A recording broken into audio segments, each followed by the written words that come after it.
Assalamualaikum warahmatullahi wabarakatuh. Perkenalkan, nama saya Vidya Fitrisia. Saya dari Prodi Manajemen 2 Reguler A.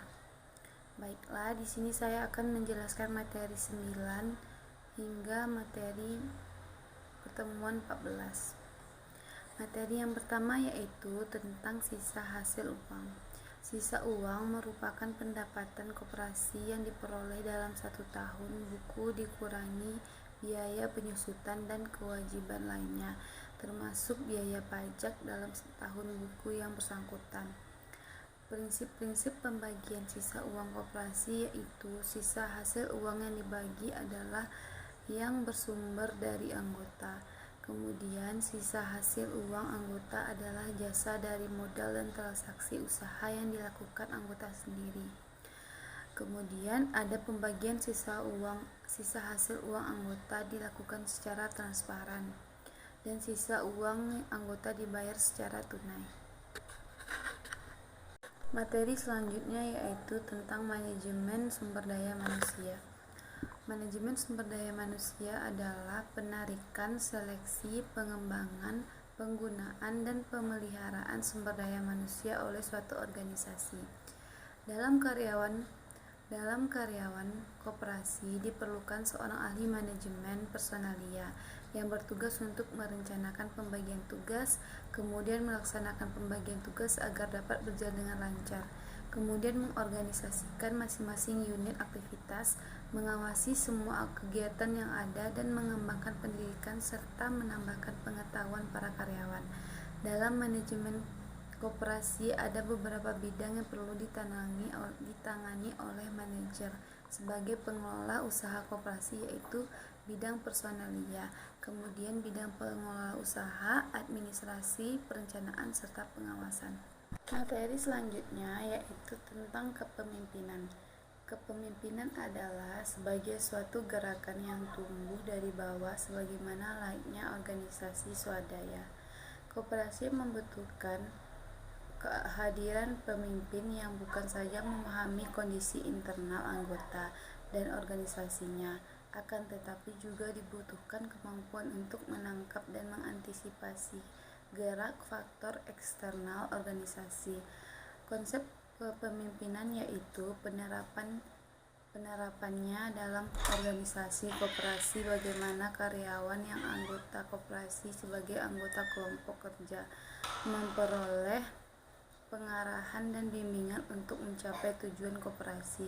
Tanpa kepemimpinan yang baik, tujuan individu, karyawan, dan anggota koperasi tidak pernah bersinggungan dengan tujuan koperasi. Setiap individu secara antusias mengembangkan tujuan pribadi dan melupakan tujuan organisasi. Setiap individu, karyawan maupun anggota memiliki tujuan spesifik dalam memasuki koperasi serta memiliki tujuan untuk masing-masing potensi yang bisa dikembangkan. Kemudian ada tipe-tipe gaya kepemimpinan, yaitu gaya kepemimpinan dengan ciri perilaku tugas tinggi dan hubungan rendah. Kemudian ada gaya kepemimpinan dengan ciri perilaku tugas tinggi dan hubungan tinggi. Setelah itu ada juga gaya kepemimpinan dengan ciri perilaku tugas rendah dan hubungan tinggi, dan yang terakhir gaya kepemimpinan dengan ciri perilaku tugas rendah dan hubungan rendah. Materi selanjutnya yaitu tentang kewirausahaan. Kewirausahaan adalah suatu nilai yang diwujudkan dalam perilaku yang dijadikan dasar sumber daya, tenaga, penggerak, tujuan, siasat, kiat, proses, dan hasil bisnis. Nilai dari kewirausahaan yaitu percaya diri, artinya sikap dan keyakinan seseorang dalam melaksanakan dan menyelesaikan tugas-tugasnya. Kemudian berotasi tugas dan hasil, artinya selalu mengutamakan nilai-nilai motif berprestasi berorientasi pada hasil ketekunan dan ketabahan. Kemudian kerja keras, berani mengambil risiko, yaitu wirausaha adalah orang-orang yang lebih menyukai usaha yang menantang untuk mencapai kesuksesan atau kegagalan ketimbang usaha yang menantang. Materi selanjutnya yaitu tentang koperasi simpan pinjam. Kegiatan usaha simpan pinjam meliputi kegiatan penarikan atau penghimpunan dana dan penyaluran kembali dana tersebut dalam bentuk pinjaman. Ada beberapa jenis-jenis sumber dana yaitu dari sumber berupa utang, tabungan, simpanan berjangka, pinjaman yang diterima. Kemudian ada juga dari sumber berupa kekayaan yaitu modal sendiri, simpanan pokok, simpanan khusus, dan cadangan umum. Kemudian ada juga jenis-jenis pinjaman berdasarkan sektor usaha yang dibiayai yaitu perdagangan, industri, kemudian pertanian, peternakan, dan jasa.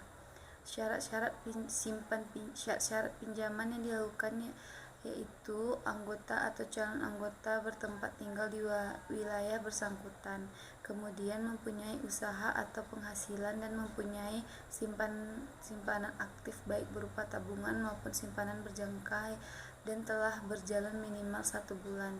Itu syarat-syarat dari pinjaman tersebut. Materi selanjutnya yaitu tentang UMKM dan peranan UMKM terhadap perekonomian Indonesia. UMKM merupakan usaha kecil yang membantu perekonomian Indonesia.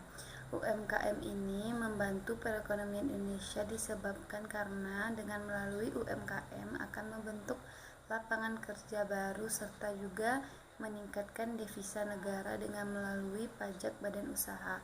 UMKM ini juga merupakan suatu aktivitas atau kegiatan ekonomi yang menjadi penggerak pembangunan Indonesia seperti industri, manufaktur, agribisnis, agraris, dan juga sumber daya manusia.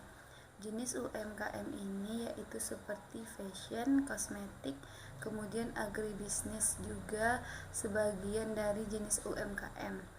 Peran UMKM terhadap perekonomian Indonesia yaitu sarana mengentaskan masyarakat dari jurang kemiskinan, kemudian sarana untuk meratakan tingkat perekonomian rakyat kecil, kemudian memberikan pemasukan devisa bagi negara. Baiklah, itulah penjelasan dari materi yang saya sampaikan tadi dari pertemuan 9 hingga pertemuan 14.